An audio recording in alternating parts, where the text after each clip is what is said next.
The Strangers, Chapter 1, is apparently, I guess, like the third movie in the Strangers film franchise. I didn't know until like after I saw the trailer for this one that there had been other movies, but I guess this one serves as kind of like a thematic reboot. Like he's following the themes of the other ones, but basically the premise is there's a couple who their car breaks down and they have to spend the night in a cabin, and some strangers show up and start messing with them. And that is the general plot of the movie.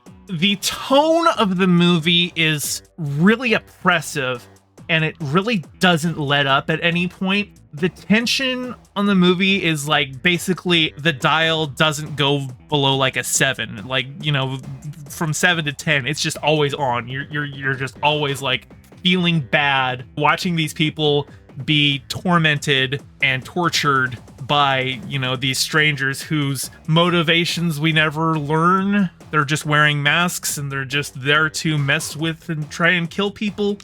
And because it never lets up, because there's no real moments of cathartic release, it kind of exhausts you. And I think that's to the film's detriment.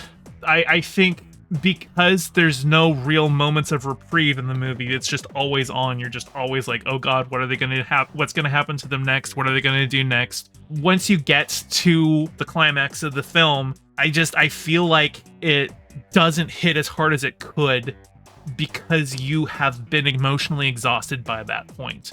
Apparently this is like chapter 1 of a trilogy.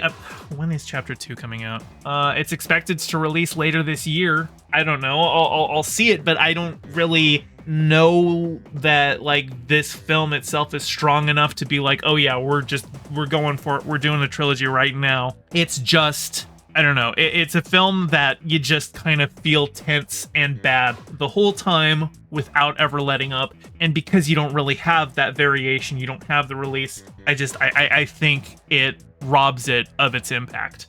Hopefully the sequel learns to temper that so that when the bad things happen, they hit harder. I am a big fan of horror, and I like movies that like really get into the psychological aspects. Like I think probably one of my favorite horror movies ever made is Hereditary. And when I saw Hereditary, I walked out of that movie feeling so awful. I was like, I never want to watch or think about that movie ever again. But it dug into my brain. I went back and watched it like again 2 days later.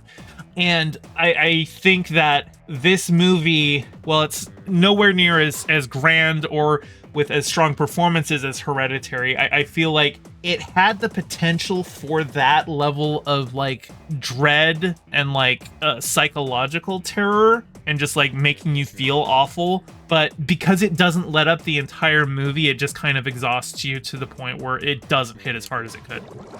Hey, thanks for watching. Your view means a lot. Don't forget to toss me a like and subscribe and ring the bell and drop a comment below telling me what you thought of the video. I stream Mondays and Fridays at 5 p.m. Pacific, so catch me live and join in on the convo. You can find all my socials in the description below, and thank you to all my patrons with a very special shout out to my Whale Shark tier patrons Ms. Milena and Hella Vitrum, and my Anemone Friend tier patrons Piftle Cakes and Geek Filter. Your support means the world. Catch you next time.